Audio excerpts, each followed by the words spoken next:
Hello IIT aspirants, welcome to Mathbook. मैं आपका teacher Nitin और आज के इस वीडियो में हम डिस्कस करेंगे डीपीपी नंबर 8 के solution. So without further do let's get started. Find the value of, तो करेंगे क्या हम लोग कि ये जो एक्सप्रेशन है log 343 टू द बेस 1/49, इसको अपन ने मान लिया लेट से अल्फा। तो यहां से इसको एक्सपोनेंशियल में कन्वर्ट करेंगे। एक्सपोनेंशियल बोल लो या तो एंटी लॉग बोल लो। ये हो गया इसके इक्वल। अब 49 343 आपको कुछ सोचना पड़ेगा कि किसका ये एक्सपोनेंट हो सकता है। तो 343 इज 7 क्यूब एंड 49 इज 7 का स्क्वायर। तो ये हो गया 7 का क्यूब और ये 1/7 का स्क्वायर है, मतलब 7 raise to power -2 whole raise to power alpha. तो यहां से कंपेयर करने पर 3 की वैल्यू -2 अल्फा आ गई, म्हणजे alpha equal to -3/2 and that's quite easily done.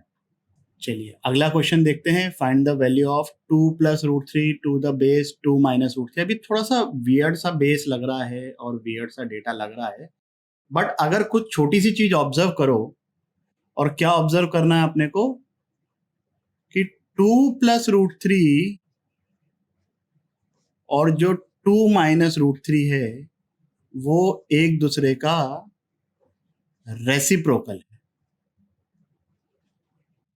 क्योंकि इन दोनों का प्रोडक्ट इक्वल टू 1 है। प्रोडक्ट 1 इजीली आ जाएगा, a + b into a - b is equal to a² - b square से। तो इन दोनों का प्रोडक्ट इक्वल टू 1 है। तो इसका मतलब ये हुआ कि अगर मैं log 2 + √3 to the base equal to alpha ले लूं, तो 2 + √3 is equal to 2 - √3 whole raise to power alpha आ जाएगा। अब हमें क्या करना है, बेस सेम बनाना है, यही हमारी टेंडेंसी होती है। तो 2 + √3 को इन टर्म्स ऑफ 2 - √3 में क्या लिख सकता हूं, 1/2 - √3। So this is basically equal to 2 - √3 raise to power -1, और यहाँ पे दोनों का बेस सेम हो गया। तो यहां से हमारे पास इजीली आंसर कितना आ गया, -1, and that's quite easily done. आगे बढ़ते हैं। बड़ा लंबा सा एक्सप्रेशन लिखा हुआ है, कोई दिक्कत वाली बात नहीं है, प्रॉपर्टीज यूज करेंगे, लेकिन पहले अपन इसको थोड़ा बहुत सिंप्लीफाई करने की कोशिश करें। तो 1 - 1/2 इज इक्वल टू 1/2, फिर 1 - 1/3 that will be equal to 2/3, 1 - 1/4 that will be equal to 3/4, and ये गाड़ी चलते जाएगी, यहां पर कितना आ जाएगा 80/81, 1 - 1/81 will become 80/81। ठीक है, अब अपन क्या करेंगे, लॉग की प्रॉपर्टी लगाएंगे। तो ये जितने भी एक्सप्रेशन है सब अंदर वाले ये हो जाएंगे मल्टीप्लाई, क्योंकि सभी लॉग का बेस कितना है 3। तो ये हो गया 1/2 into 2/3 into 3/4, and this will go till 80/81। 2 से 2 कटा, 3 से 3 कटा, ऐसी 4 से 4 भी कट जाएगा, सब कुछ करते जाएगा, सिर्फ ये 1 और 81 बचेगा, सब मर जाएंगे, सिर्फ त्रिवेदी बचेगा। तो जो सबसे छोटा है और जो सबसे बड़ा है यही बचते हैं हमेशा। ये हमेशा जो मिडिल क्लास लोग होते हैं ना, उन्हीं की वाट लगती है। तो ये हो गया log बेस में 3 और यहाँ पे ये आ गया 1 और ये 81। अब इसको मैं अल्फा लेके भी सॉल्व कर सकता हूँ, बट मैं एक काम करता हूँ, प्रॉपर्टी नंबर 3 को यूज करता हूँ। 81 को मैं लिख सकता हूँ 3 के एक्सपोनेंट्स में। 81 तो 3 रेज़ टू पावर 4 होता है, तो 1/81 will become 3 raise to power -4। ये -4 उछक के बाहर गया, अंदर क्या बच गया, log 3 to the base 3। log 3 to the base 3 की वैल्यू कितनी होती है, 1, and that's quite easily done. आगे बढ़ते हैं अगले प्रश्न की तरफ।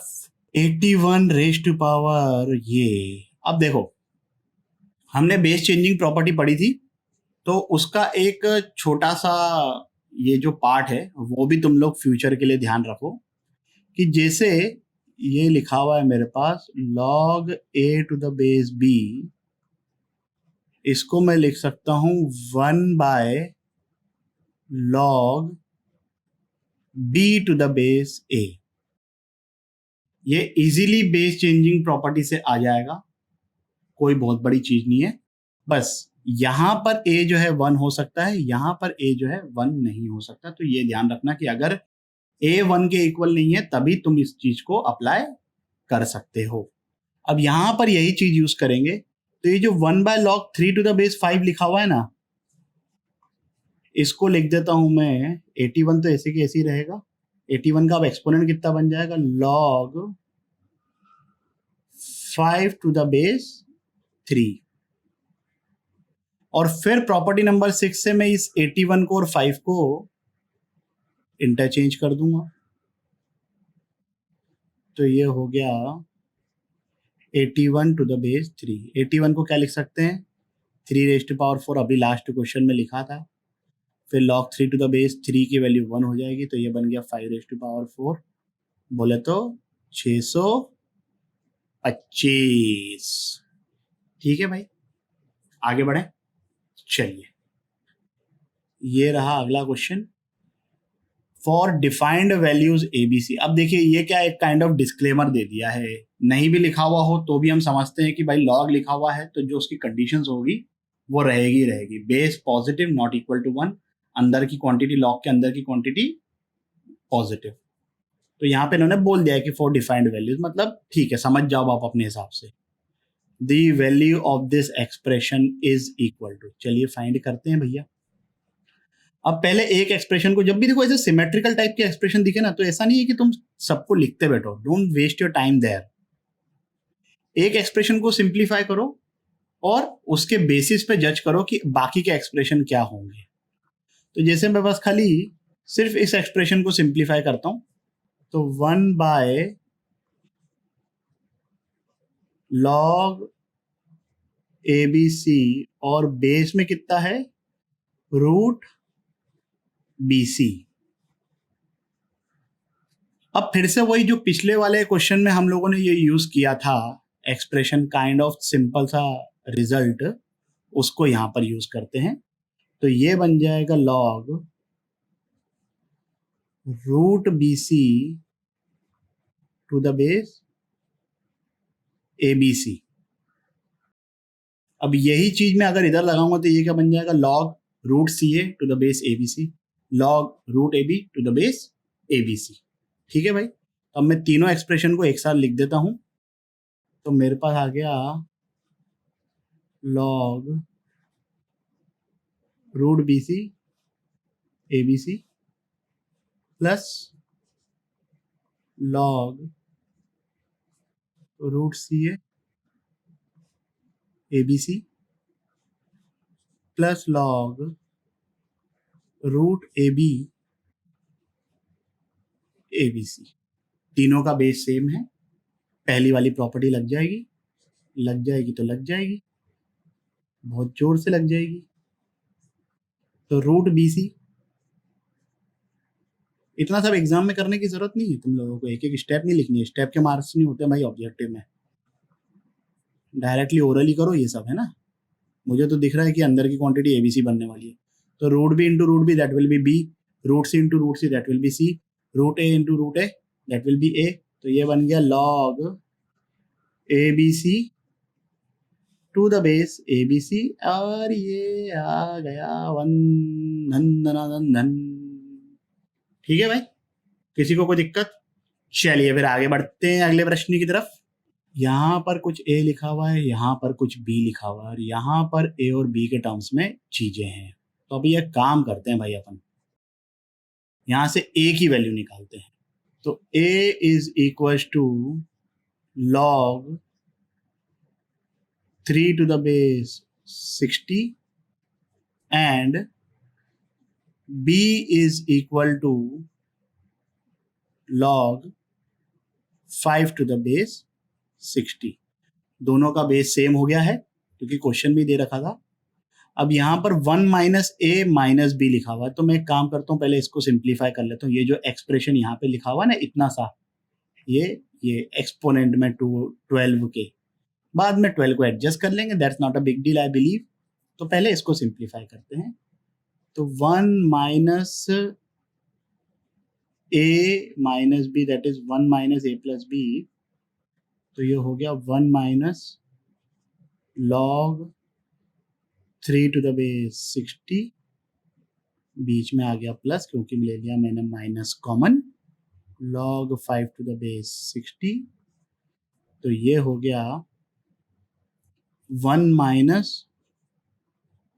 लॉग, अब ये प्रॉपर्टी लग जाएगी फर्स्ट वाली, तो 3 इंटू 5 कितना होता है आजकल 15, 15 टू द बेस 60। अब यहां पर देखो 1 है और यहां पर बेस 60 है, तो हमें यह पता है कि log a to the base a की वैल्यू 1 होती है। तो मैं थोड़ा सा स्मार्टली यहां पर इस 1 को लिख देता हूं log 60 to the base 60 minus log 15 to the base 60। अब प्रॉपर्टी नंबर 2 के हिसाब से ये बन जाएगा log 60 by 15 to the base 60, और 60 बाय 15 कितना होता है 4। तो ये जो है 12 के एक्सपोनेंट में जो न्यूमरेटर है वो मेरा आ गया log 4 टू द बेस 60। अब अपन 12 के एक्सपोनेंट में जो बेस है, डिनोमिनेटर है, उसको सिंप्लीफाई करते हैं। तो डिनोमिनेटर में क्या लिखा हुआ था 2 इंटू 1 माइनस बी, 2 से तो मेरा कोई दिक्कत ही नहीं है मेरे को। b कितना था, b was equal to log 5 to the base 60, तो ये हो गया log 5 टू द बेस 60। अच्छा, फिर से मैं 1 को 60 टू द बेस 60 लिख दूंगा, तो ये बन गया 2 into log 60 to the base 60, चलो एक स्टेप और लिख ही लेता हूं, minus log 5 to the base 60, 60 by 5 ये कितना होता है 12 टू द बेस 60। ठीक है भाई।